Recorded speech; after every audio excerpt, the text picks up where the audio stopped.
since last time we talked. Lots of stuff happened. This is our outer wheelhouse.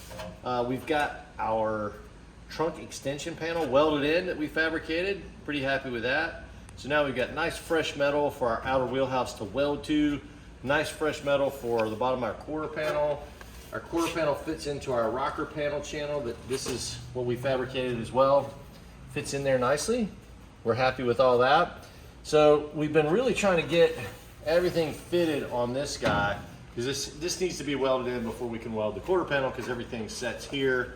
Now what we're going to do is we're going to massage this rim a little bit. We've got a pretty good fit with the quarter panel, but we're going to massage this rim with a hammer and dolly, just old school way, so that we make sure we've got a nice surface, and then weld it in.